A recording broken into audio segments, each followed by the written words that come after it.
Welcome back, subscribers! Yay! As I previewed in the last video, we are going to be making a crocheted baby romper from the Repeat Crafter me. Despite the finger injury, we are going to push through. We have it all taped up. Realistically, we don't use it. We use these fingers when we're crocheting. So we're going to just see how it works. We push through in this community. This is important business. So as I mentioned, we have the yarn, we have the pattern. For the hook size, this yarn calls for, we talked about J, which is a size 10, which is about 6mm hook. I'm going to size down to an H. That is what the pattern calls for. Like I mentioned in the last one, it makes it just a little bit, it makes it smaller, it makes it a little bit more dense, and that's kind of what you want for clothing. You don't want it to be as holey. I normally use a very comfy, fun, gripping hook. However, that hook is currently being used on a different project, so instead I decided to pull out Old Faithful. This is a 5mm hook. This is my first crochet hook. I have this one and a purple one that I started crocheting on in the 2nd grade. So I figured this was a sentimental project. I wanted to bring out all the love and the coziness that comes with being sentimental and using my first hook. For this pattern, it is fairly straightforward. It's a lot of double crochet, which you got. It does go in rounds in some parts and in rows in others. So it's going to start doing rows. So we just go back and forth and back and forth. You start at the baby diaper area, the little diaper cover area, and then you work your way up, and then you start doing rounds, and then at the end you go back and add the front flap area. In addition to the pattern and the yarn and this lovely 5mm hook, you also will need 5 buttons, and you'll need a tapestry needle. For the buttons, I personally like the look of having all the buttons the same size. However, the pattern technically does call for 3 1/2-inch buttons at the diaper flap, and then 2 1-inch buttons that hold the straps up on the shoulders. A really fun thing about this one is the straps are adjustable. You can crisscross them in the back or just pull them straight back, which is lovely for babies. With the yarn and the hook size. Disclaimer, girls, or guys, if you're a guy watching, thank you, follow, love me, thank you. But a disclaimer is it's okay. Whatever size this romper turns out, it's going to be a-okay, people. They can just wear it at a different time. Like, unless you're trying to make something for a very specific event, it's okay. Your tension with your needle and your tension with your yarn is going to change the size of the romper. The hook size will change it. So once you make this one, if you decide, hey, I kind of want a bigger romper, you can use the exact same pattern and just size up your hook or size up your yarn and your hook. So there's options there. You can do a lot of different things. If you want it to be smaller, again, size down with your needle. If you size down with your hook, you don't need to size down with your yarn. If you size down with your yarn, and you size down with your hook, it is going to get significantly smaller. But both are options. So those are things to keep in mind when you're making this baby romper. I hope you guys are excited. We're going to get started now. Okay, let's go ahead and get started. Subscribers, I am so excited to make this with you guys. If this is your first romper, no stress. It's easy peasy. The pattern itself, which I'll be linking in the bio below, it is very self-explanatory. It has photos that go with it. I'm going to be walking you through every step. I'm going to be showing you what I'm doing with my hands. We got this, girls and guys. The first thing you're going to do is go ahead and get started. So everyone might start it differently. I just do a quick little slip knot, insert. Perfect. So we're going to start with the romper. First thing we're going to do is chain 14. Make sure you're a really good counter. 1, 2, 3, 4. Whoops, my hook fell out. 5, 6, 7, 8, 9, 10, 11, 12, 13, 14. So you should just have a fun little chain like this. The next thing you're going to do is you are actually going to go into the 3rd loop from the hook. So 1, 2, 3, you're going to go in here. I personally, and I'm going to zoom in on this, when I go in, here's the chain, I go into 2 hoops. So when you see me going in, like this is we count 1, 2, 3 from the chain, I actually go underneath both of them. You can see that here on the back as well that I now have 2 on my hook, because that's actually the top part of my hook is these 2 right here. So I go in there, but we are double chaining, so we do need a yarn over before we go into that hole. Then we go yarn over, pull up, so we have 2, yarn over, go through 2 loops, yarn over, go through the last 2 loops. So that's your first double crochet, and then we're just going to do 11 more of those across the rest of the row, and then you'll have 12 double crochets for that first row. You should have 14. You can go back and count your work to triple check. Then you are going to chain 2 at the very end and turn your work. For this next row, you are going to go ahead and start in this first little whole section right here. You are going to put 2 double crochets right here. So we're going to do 1, then do a second one.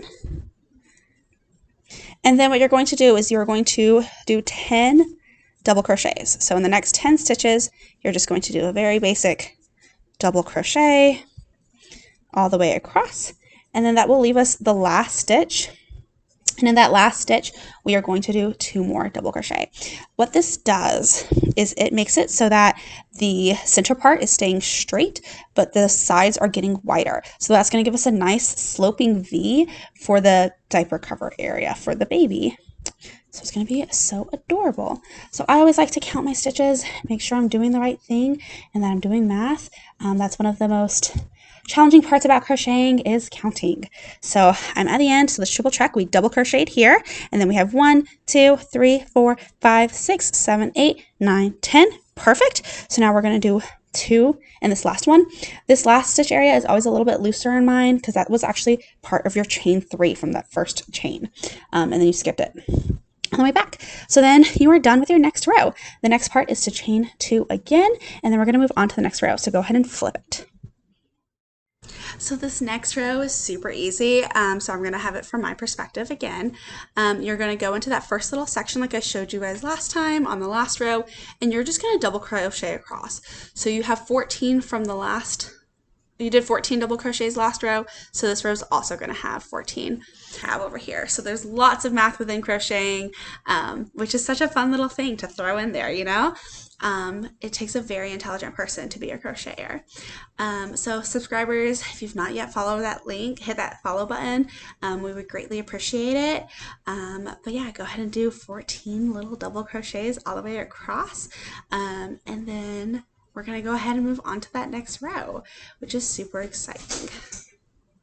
This 14 double stitches. Next row, what we're going to do at the very end of this last row, you should have chained 2. Then what you're going to do for this next row is you're going to put 2 double crochets right here, put a single double crochet all the way across the rest. At the very end, you're going to put 2 more double crochets. Again, we're having that nice, lovely V. So at the end of this, you should have a total of 16 double crochets going across this row. Okay, I just finished with my 16th stitch. I did go back and double count them just because at this point it's very crucial to make sure you are doing everything correctly so that the proportions and everything works out in the end. So I have 16 stitches going across.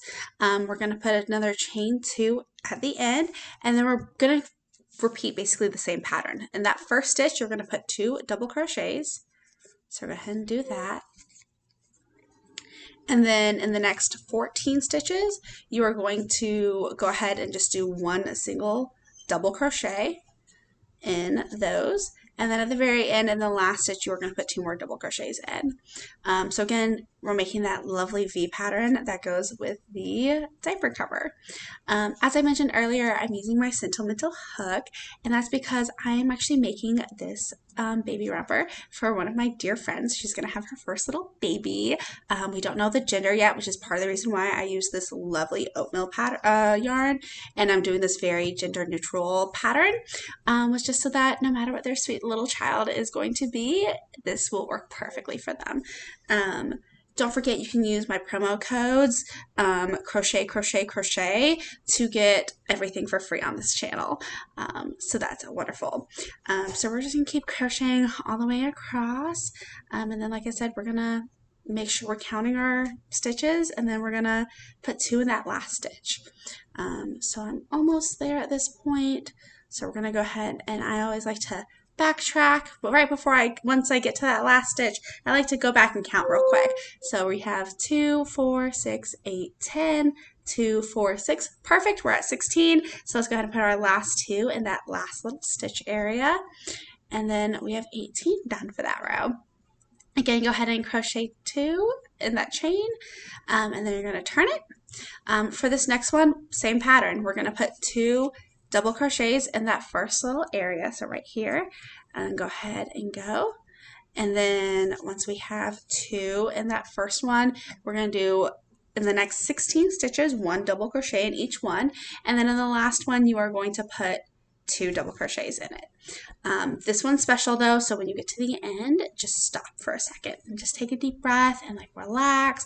Think about all the positive energy you're putting into this crochet romper. It's just a joy for babies, you know. Just start picturing that a beautiful, sweet child wearing your lovely creation. It's just a joyous time. Wonderful. So you're not going to turn for this. So this is where we're at. You're not going to turn. What you're going to do next is you're going to chain 40. So some tricks with the trade, you can just go ahead and do 40, count them a bunch of times, that's great. Another option that you can do is you can use stitch counters. So you can get a little stitch counter, and sometimes like every 10 I'll put a stitch counter in. So whichever tactic you want to use, go ahead and chain those 40 stitches. So a couple quick things about your chain. You can make your chain stitches as loose or as tight as you want them to be. There's a couple different things to think about when you're doing it. When you do a little bit looser of a chain, you might see on the bottom side, once you go on to the next step, you might see the chain a little bit here. But that's okay. It depends on what style you want to look like. You can always go back over and do a finishing stitch around the edges. So there is ways to combat that. You also, if you do a tighter stitch though, it is going to get harder to get your hook through it. But it does, I do typically do a tighter stitch. So we'll see the next step once the next video, I'll go over it. But this will show you that we have it tight here. It's hard to get in, but it has a nice clean line, and you don't see anything dangling down. So just things to think about when you're making your chain stitch. Again, it can be as loose or as tight as you want it to be. It just will make it look a little bit different and might be easier or more difficult for doing the next round. At this point, you have the back cover of the diaper cover done, and then you have chained 40. What you're going to do is you're going to make sure you don't have any twist in your chain, and you actually are going to come back around to the other side of the bib, and then you're going to insert into this first little area right here. You are going to then pull through and do a slip knot. Oh, I didn't go through both hoops. Okay, there we go. Pull through and do a slip knot right there, and then you're going to chain 2.